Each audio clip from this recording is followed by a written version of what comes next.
people don't know this university that much as they know TUHH, for example. Everyone who is Right. applying at Hamburg will apply for TUHH but won't apply for HAWE Hamburg. Even though if you consider the difference between the two universities, it's just that TUHS is more technical, it focuses on research work, whereas HAWE Hamburg is applied science university, it gives you more information related to what are the trending topics. HAWE Hamburg is something which will help you to get placed in a company, because here you come and learn what are the practical things that you require while working in a renewable energy company. My schooling in Nasik, then did my diploma in KK Polytechnic with Gufran. As he said, yeah, we were classmates then. Then I did my bachelor's in KK itself. I was directly admitted to second year because I did my diploma. After my engineering, I got selected in campus placement at IPIROC. So I worked there for 1 year as a sourcing engineer. While I was working, I always had in mind that I want to pursue masters in renewable energy systems. So I was constantly trying and applying, but during my college, during my bachelor's, during my last year, when I applied, I faced some problems because I did not had my passing certificate back then. And work experience is an important criteria when you consider applying in Germany. It's to get a good university, good public university, you need a certain work experience in the field which you are applying for. So that was the problem I faced during my last year. So after I had a year of experience, I was able to apply to more universities and more to different branches. So I received, I think, 5 or 6 admits during that period, and one of which was HAWE Hamburg. So I applied here for masters in renewable energy systems, and this is a public university actually, and you don't have any tuition fees here. It's just the semester contribution which you have to pay, and it's around 336 euros, I must say that. In renewable energy systems masters, basically they focus on wind energy, solar energy, and there is a part of biogas, but it is fading up as the syllabus is getting updated day by day. More focus is given relatively to PV systems and wind energy, as what they believe here is PV and wind will be the future, if we consider like that. Go on with about my master's. This is a 3-semester course, provided you have 210 credits from your bachelor's. So what happens when you apply from India? UniAssist doesn't consider your bachelor credits at 210. They usually consider it as 180 credits. So when you get admission at HAWE Hamburg, you have to prove that you have 210 credits. Either you should have 1 year of work experience, or you should be able to show how many subjects you have learned.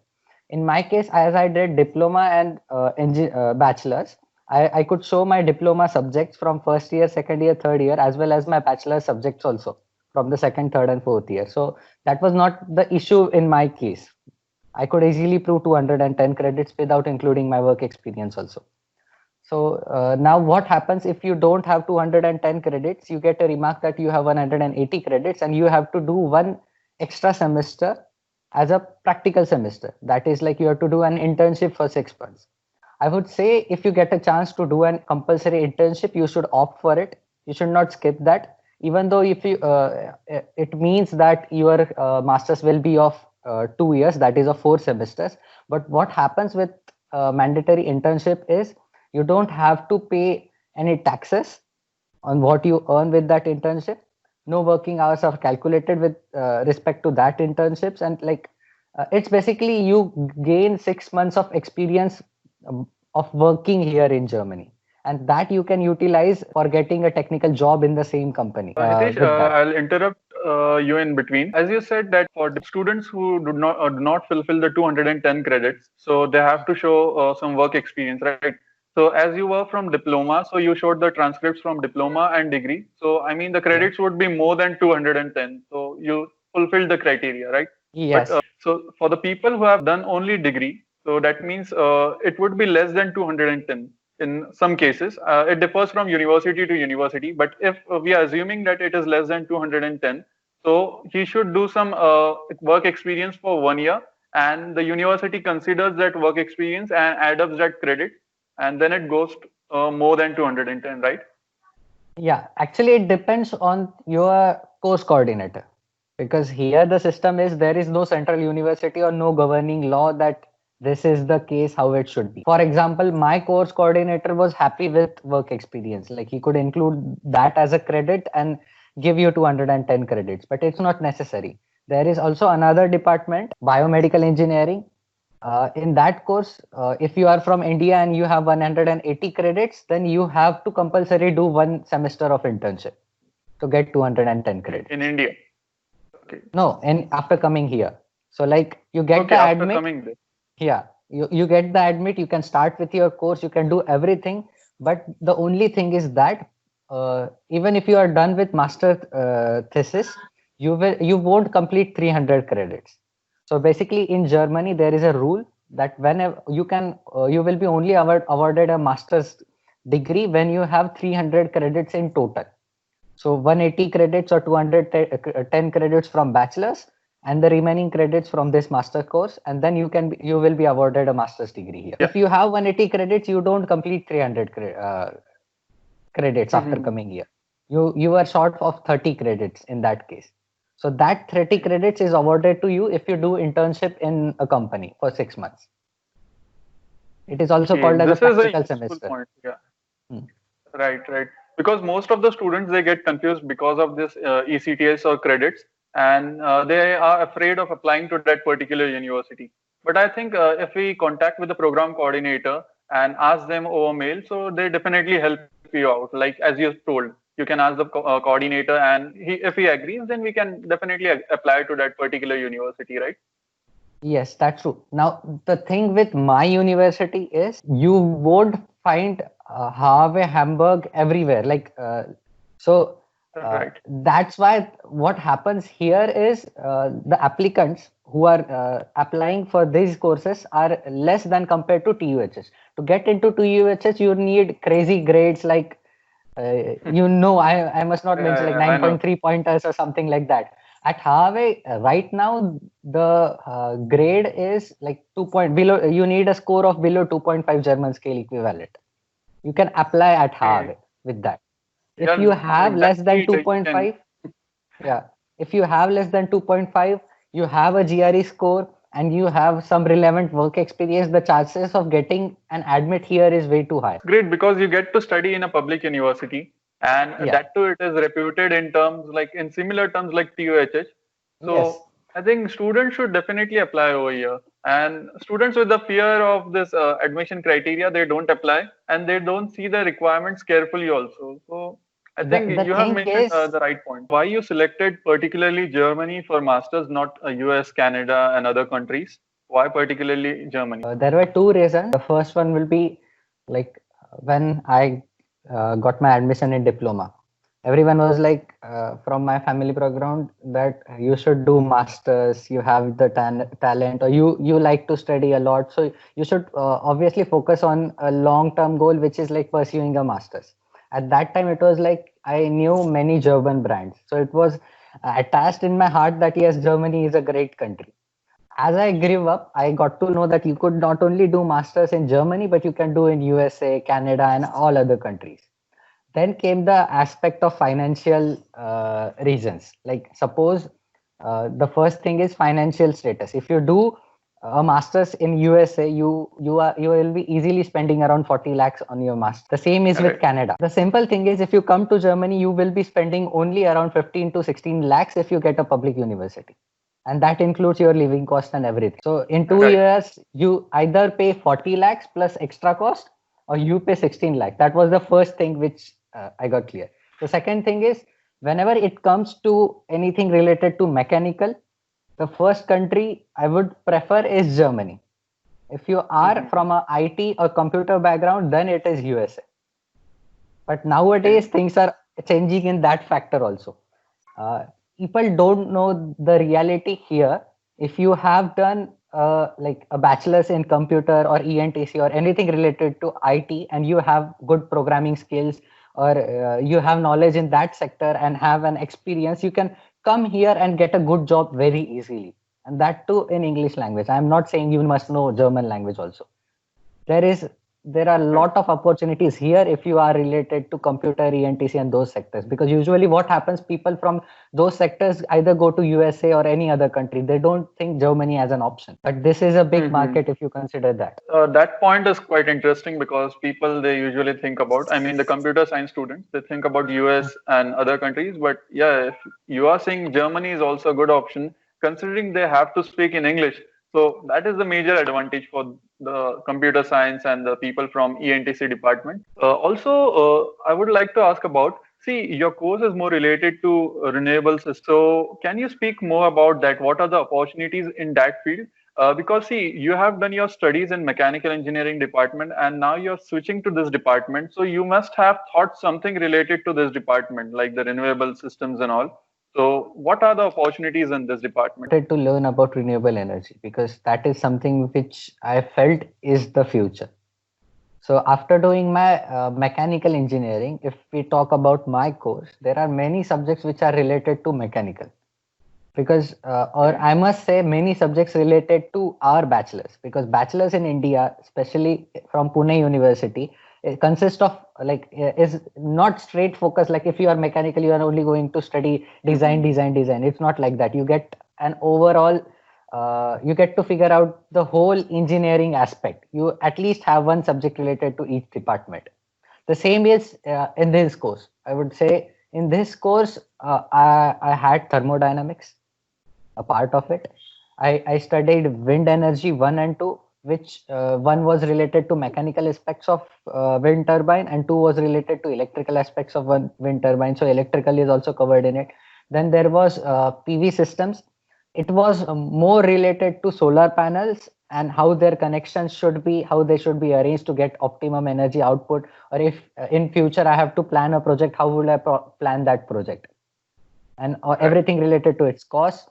Then there are 2 different subjects, I must say. One is numerical mathematics, which is compulsory in my course. And what that subject is all about, it is about MATLAB programming, basically. So you should know about optimization, regression, and all those things. And we have that subject counts for 5 credit points here. And the next one is DAC, data acquisition and system. It is more related to LabVIEW and stuff. So if you have a set of data, set of readings, how you apply Fourier transform to it, how you get how you basically how you collect that data is all in that subject. So this course is also a variety of all the things, but being from a mechanical side, it's not that difficult to adjust to this course. Or I must say, what happens in this course is, I am from mechanical background. I know the basics of many things which are taught here, but people who come to this course are from environmental engineering background. So if they can cope up with this course, then it was not that difficult for a mechanical engineering student to cope up. Yeah, and guys, one short point I would like to mention is Pune University is quite difficult when it comes to passing the exams, because the first class with distinction criteria is on 66% and Hitesh has got 80%. So you can judge the difficulty level in between, because I mean, I'm also from the same university and I know it is quite difficult to get good marks from this university. So Hitesh, I think you have that atmosphere earlier because you studied from Pune University and you have that skill sets in the department as well, which is helping you now. So yeah, that's another good point. University, we generally think that the only problem is we don't know why we are studying that chapter or that unit. We feel that like it would be not that helpful in near future, or we just, without seeing the application of that point, we just learn it and go through it. But if you see, whatever I have learned in Pune University has been helpful for me, like while doing my job also and while doing this master's too. The only thing is, if all the students studying in Pune University or any university, I must say, realize why they are studying that subject, like it will be helpful in long term and in long run, I must say. Yeah. Hitesh, what is the application process for your university? Can you explain that in complete detail? If you consider my university, the first thing in like application process, I must say, whenever you are watching this video, it's for you all people. Just go to the university page and check the admission requirements first, because usually they change every semester. They may be constant for past semesters, but it may change in near future. You never know. So that is the first thing you do. As of now, what I did was, the first thing is you need a VPD from UniAssist. So to get a VPD, you need to enroll to UniAssist, send them all your documents, all your mark sheets. So I sent them everything which I had, which had from my CV to my mark sheets to everything. I sent it to them. Then after some days, they calculated my score in German scale. So VPD is basically what they do is, irrespective of what score you have got, or it may be percentage or pointer, they convert that score into German scale. So on VPD, I got 1.9. So for my university, it was you should have a score less than 2.5. So I knew I was applicable there. The second thing, you required a GRE score. So there was GRE was mandatory back then. I don't know about right now, but the thing was you need, I think I must say, more than 290 in GRE. So that was the only thing. After GRE, after you get your VPD from UniAssist, you need to send a packet of documents to my university. So there is an address given. You pack in your CV, your experience letter, your mark sheets, everything, including the VPD in it, and send it to my university. There is an online portal in which you have to also upload all the documents. And after that is done, I think the deadline for summer semester is around 15th of June. And usually the course is in 2 semesters, summer and winter. No, renewable energy system course runs for only one the intake is only once a year, which is the winter intake. So there are around 25 students who are selected during that intake, and next year the next students come. There is another course at my university which has started like last year, which is process engineering systems. That is also a good one. It has 2 intakes, summer and winter. The thing about Harvey is it has the it is one of the universities who sends the admit at the last. So the deadline is also 15th of June, and the admits come around 18th, I must say. During my time, 15 was the deadline, and on 18th we received our admits. This is how quick they are usually. But this time, as it is Corona semester, Corona was there, and the semester most probably will run online. This time the admits were rolled out yesterday. So the deadline was 15th, and yesterday they gave out all the admits. Usually they give the admits quite early. And after you receive an admit, then you have to send then you have to accept it and send your form again by post to the university. That's all what you have to do. Yeah. As you said, you got the VPD. So you uploaded the VPD on the university website. There was again application process on the university website. Yeah. So on the university portal, you need to apply according to the steps given. That portal changes every semester because new iterations come to it. And after you apply, you get a form which you have to send it by post to the university. So that is the first initial process while applying. After you receive an admit, you again have to send the documents to the university. Right. And what was your GRE score, if you can share with the audience? 303.